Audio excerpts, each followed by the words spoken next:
Aujourd'hui, tu viens discuter avec l'IHS, l'Institut d'Histoire Sociale de la CGT du Var, pour nous présenter un peu ton parcours professionnel, ton parcours de militante. Et la première des questions que je vais te poser, c'est peux-tu nous dire quelle est l'origine de ton engagement à la CGT et autres, hein, et au niveau aussi politique?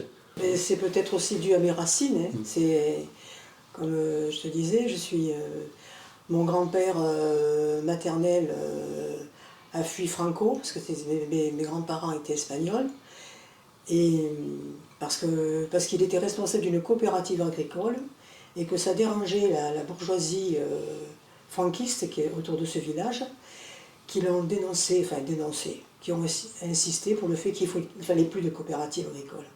Et donc le responsable, il fallait s'en défaire.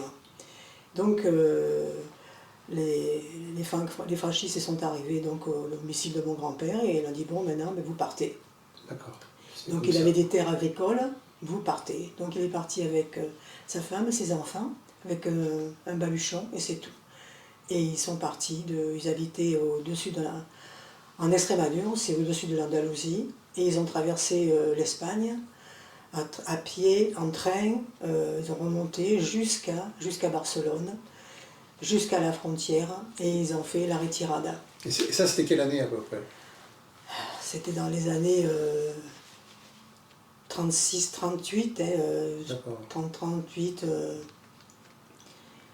C'est à l'époque de Franco, cette époque-là.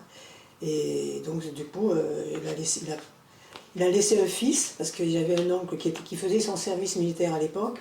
Donc, il était sur les troupes de Franco, des posons de Franco, puis il faisait son service militaire.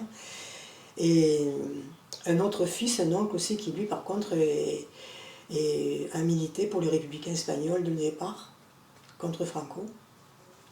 Et ils se sont retrouvés dans des situations assez compliquées parce qu'il y a eu des batailles entre les républicains et les troupes franquistes. Et ils ont su, par quel hasard, qu'ils étaient chacun de chaque côté de la rivière auquel ils échangeaient les tirs. Non. Et mon oncle, qui était du côté des troupes franquistes, a eu écho de cette information et il a demandé à être déplacé. Pour ne pas justement tirer son propre frère. Quoi. Parce que c'est quand même une guerre civile, ce qui s'est passé en Espagne. C'est une guerre civile. Donc avec tout ça. Donc ça c'est du côté de ma mère.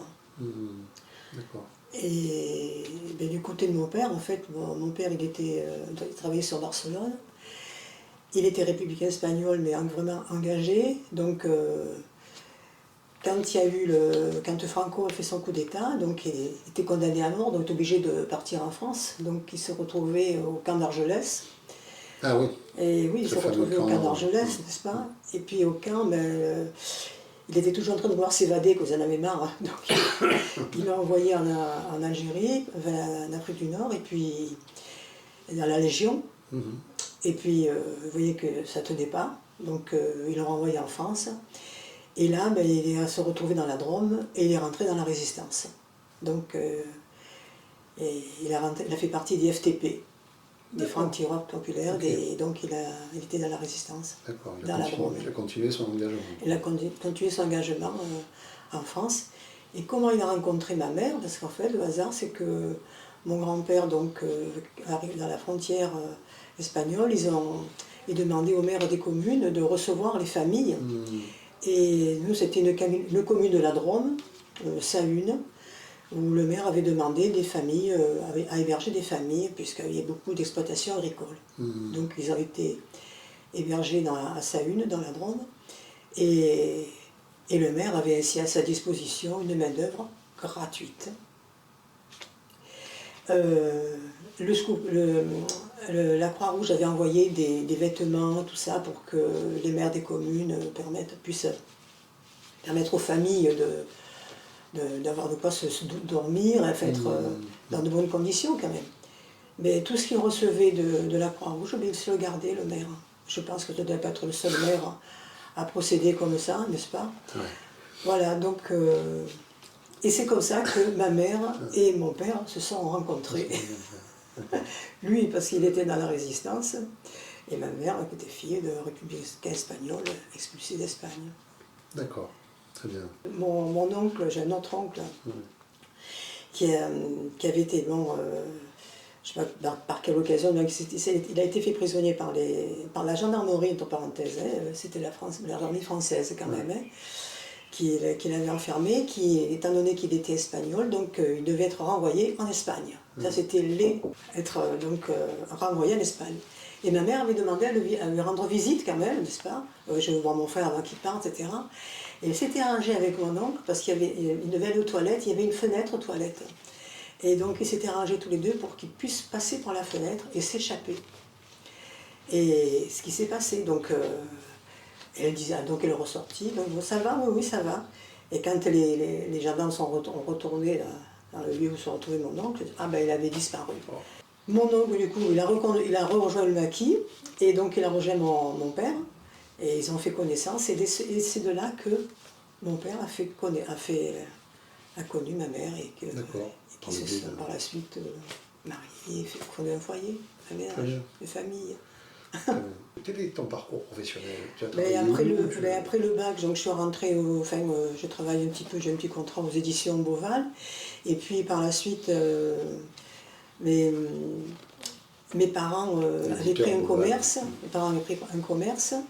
mais sauf que c'était un commerce il fallait la licence 4 parce qu'ils vendaient c'était un restaurant, ils vendaient des boissons alcoolisées, donc il fallait la licence 4.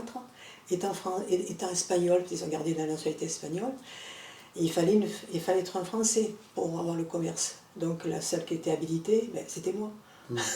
Donc je me suis retrouvée à gérer un bar-restaurant.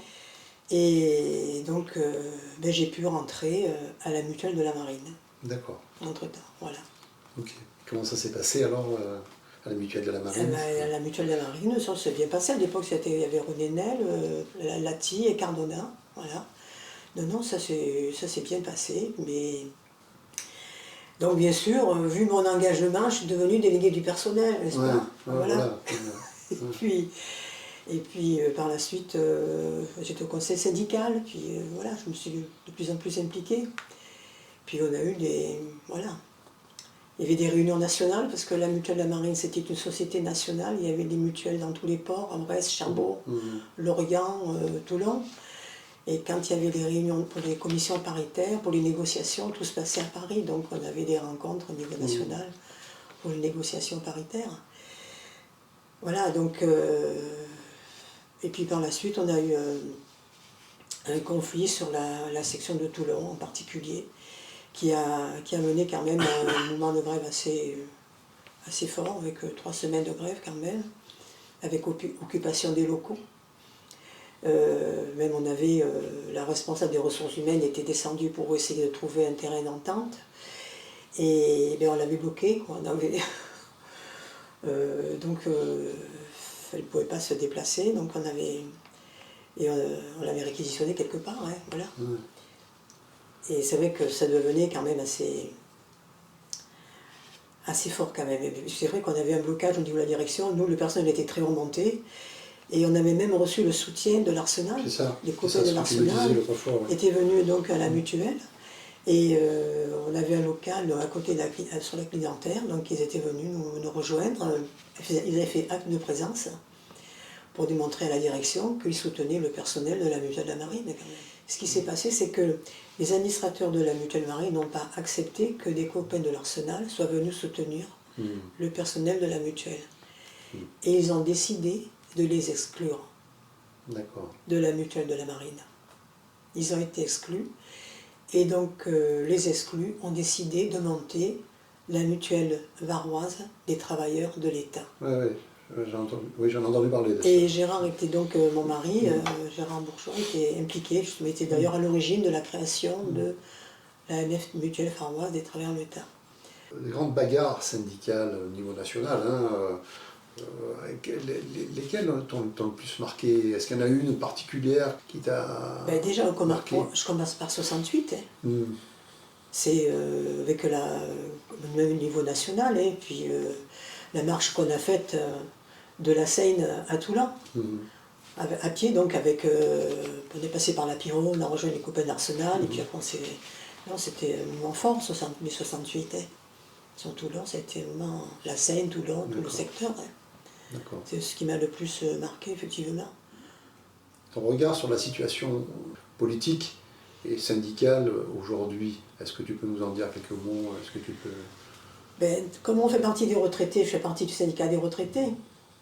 Donc effectivement, nous on mène une bataille justement contre la réforme de la retraite et revenir au système de retraite que nous avions avant. Et puis en même temps pour la revendication du minimum retraite au-dessus du SMIC. Bon. L'augmentation de... Voilà, donc d'ailleurs il y a une action qui va être menée le 3 décembre. Au niveau des retraités, on ne lâche pas.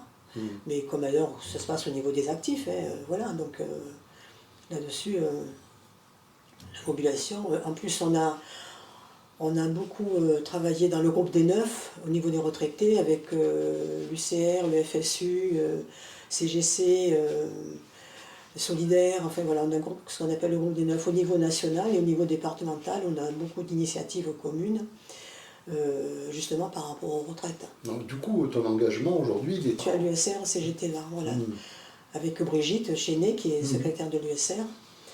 Et donc, quand elle n'est pas là, je la seconde. Voilà.